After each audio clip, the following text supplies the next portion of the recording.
असदुद्दीन ओवैसी आसाम त्रिपुरा में इलेक्शन लड़ते हैं। अरे मैं कहां गया भाई आसाम को, ना त्रिपुरा गया मैं।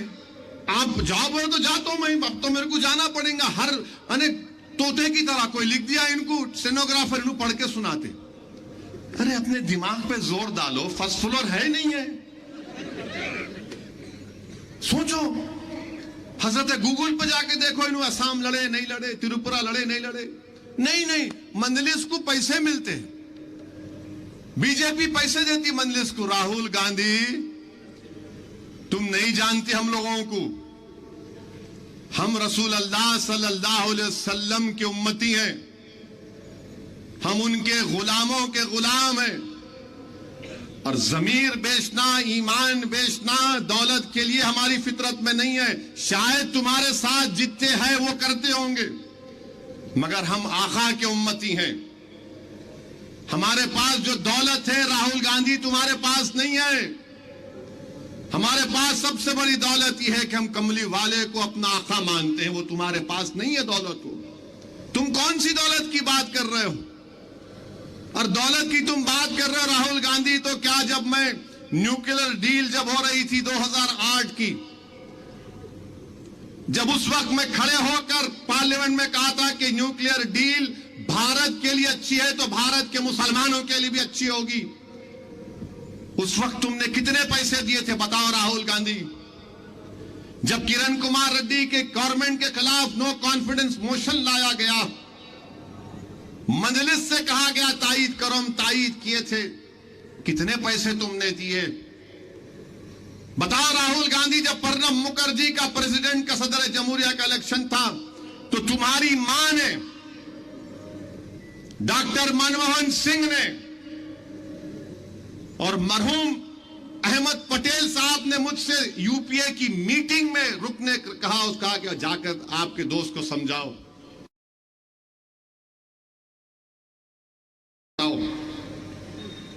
बताओ, बोलो कितने पैसे दिए तुम? और तुम अपना इलेक्शन हार गए तो कितने पैसे लेके इलेक्शन तुम हारे राहुल गांधी अमेठी में? तुम 2014 हार गए, 2019 हार गए, तुम क्या पैसे लिए थे बीजेपी से? पैसे लिए या मुफ्त में हार गए तुम बताओ? राहुल गांधी तुम इसलिए कहते हो क्योंकि असदुद्दीन मेरा नाम है, मेरे चेहरे पर दाढ़ी है, सर पर टोपी है, तुम इसीलिए मुझसे कहते हो पैसों से बिक जाने वाला है। मगर तुम्हारा दोस्त वो सिंधिया जो बीजेपी में चला गया, तुम उसको नहीं बोलते पैसे लिए। वो जितिन प्रसाद तुम्हारा दोस्त जो बीजेपी में चला गया, तुम उसको नहीं बोलते पैसे लेकर गया बीजेपी में। तुम्हारा एक मंत्री यूपी का बीजेपी में चला गया, तुम्हारा नाक का बाल था, तुम उसको नहीं कहते भी पैसे लिए। मगर क्योंकि मेरा नाम असदुद्दीन है, चेहरे पर दाढ़ी है, सर पर टोपी है, तो तुम पैसों का इल्जाम लगाते हो मुझ पर। लगाओ राहुल गांधी, यही सर पर टोपी पहनने वाले और चेहरे पर दाढ़ी रखने वाला तुमको बताएगा इसकी कीमत क्या चुकाना पड़ेगा तुमको। इस तेलंगाना के इलेक्शन में तुमको मालूम होगा।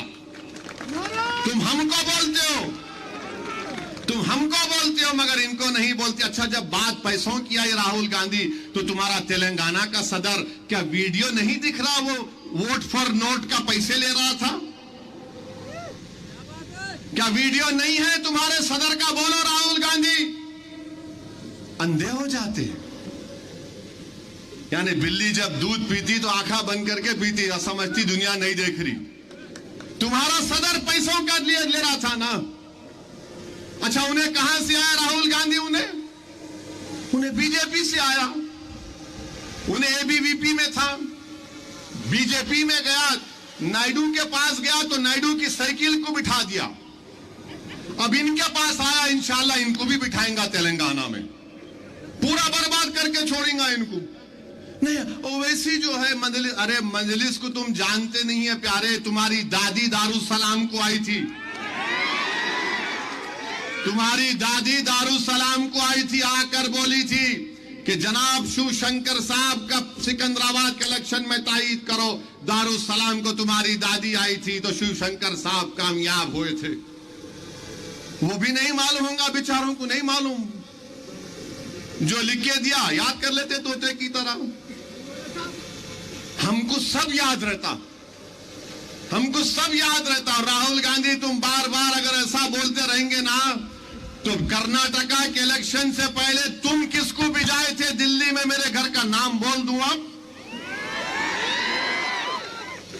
नाम बोल दूं। राहुल गांधी बोलो, सोचो, बहुत बोल सकता हूं राहुल गांधी, मगर क्योंकि मेरा नाम असदुद्दीन है, ये तुम्हारी नफरत है इस नाम से, तुम्हें नफरत है दाढ़ी और टोपी पहनने वाले से, इसलिए तुम इल्जाम लगाते। मगर तुम्हारे पार्टी के लोग जो चले गए बीजेपी में, तुम नहीं बोलते। वो तुम्हारा नलगुंडे का बाई इलेक्शन हुआ, कौन सी मनुगुड़, वो उनका कैंडिडेट बीजेपी में कांग्रेस से रिजाइन करा, बीजेपी में मोदी के गोद में जाके गपागप चाय पिया, उन्होंने उसको बिस्किट भी खिलाए, मगर मामू उस पर भारी पड़ गए, उन्हें हार गया। अब उन्हें क्या करा, नहीं मोदी की चाय अच्छी नहीं, राहुल के कदमों में बैठ जाता, यहां चले गए, उन्हें सेकुलर हो गए, सेकुलर हो गए। जहीराबाद में बागा रेड्डी साहब के बेटे बीजेपी में चले गए, जहीराबाद में कांग्रेस का उम्मीदवार बीजेपी से कांग्रेस में आया, और इन्होंने हमारे को आईना दिखा रहे। अरे कभी अपने आईना, अपना चेहरा तो देखो, साथ में तुम्हारे कितने बीजेपी के लोग खड़े हुए हैं। मैं ये कर दूंगा, तुम कुछ भी नहीं कर सकते, मालूम हमारे को। तुम अमेठी जीतते नहीं जीतते बोलो, पूरा बताओ, चैलेंज करो तुमको। तुम हार गए वहां पे अमेठी में, वायनाड क्यों जीते, क्योंकि 30% असदुद्दीन ओवैसी वायनाड में था। तुम अमेठी नहीं जीते, तुम्हारे बाप दादा की सीट तुम हार गए। तुम सेकुलरिज्म का दर्श मत दो राहुल गांधी। अगर बोलना शुरू करूंगा ना, तो मैं फिर से कह रहा हूं, कांग्रेस आरएसएस की मां है, कांग्रेस आरएसएस की मां है। इसलिए इस कांग्रेस को, जो आरएसएस की मां है, मामू को जिताना है। मामू को जिताए तो ये कांग्रेस जो आरएसएस की मां है, इनको हार होगी। अभी बहुत से लोग आएंगे, बहुत सी बातें करेंगे। मैं सिर्फ इतना ही कहूंगा कि यहां पर दुब्बाक में जो प्रभाकर रेड्डी पर कातिलाना हमला हुआ, मैं उसकी मजम्मत करता हूं।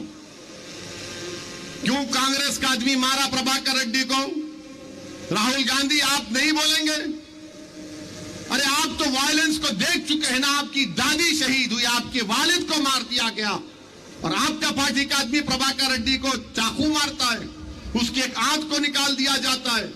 बोलो इस पर तो कुछ बोलो। राहुल गांधी नहीं बोलेंगे, दिखता नहीं कुछ, मगर मजलिस को गाली देंगे। 28 नवंबर तक आप एक ही बात सुनेंगे, मोदी आएंगे, स्टीयरिंग इनके हाथ में है, राहुल आएंगे और वैसी बी टीम है।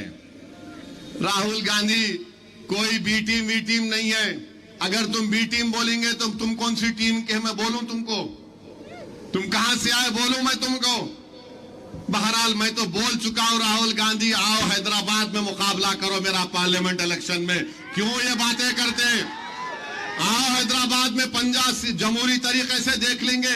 अरे तुम यहां वहां फिर के बोलते, आओ ना हैदराबाद को मुकाबला करो मेरे से, आओ सबको, आओ तुम्हारा खानदान को, तुम्हारी आरएसएस को, सबको आके मुकाबला करो। अब पूरे तेलंगाना में किसी के पीछे नहीं पड़ रहे, इनको खाली एक ही दूल्हे भाई दिख रहा, वो ऐसी मंजलिस, वो वैसी मंजलिस। बहरहाल मेरे अजीज दोस्तों और बुजुर्गों, मेरी आपसे गुजारिश है कि मुत्तहिदा तौर पर अपने वोट का इस्तेमाल करिए। बीजेपी तेलंगाना में कोalition चाहती है, हरगिज होने मत दीजिए। यहां पर तीसरा प्लेयर है, कुव्वत आपके पास है, तवाजुन आपके पास है, बैलेंस आपके पास है। मेरी इस बात को गौर करिए और यहां से मामू की पार्टी के उम्मीदवार को कामयाब करिए। बहुत बहुत शुक्रिया। अस्सलाम वालेकुम व रहमतुल्लाहि व बरकातुहू।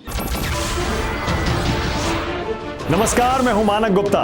अगर आपको हमारा ये वीडियो पसंद आया हो तो इसे लाइक और शेयर जरूर करें, और हां, हमें सब्सक्राइब और फॉलो करना ना भूलें, ताकि आप देश और दुनिया की कोई खबर मिस ना करें। तो जुड़े रहिए हमारे साथ और देखते रहिए न्यूज़ 24।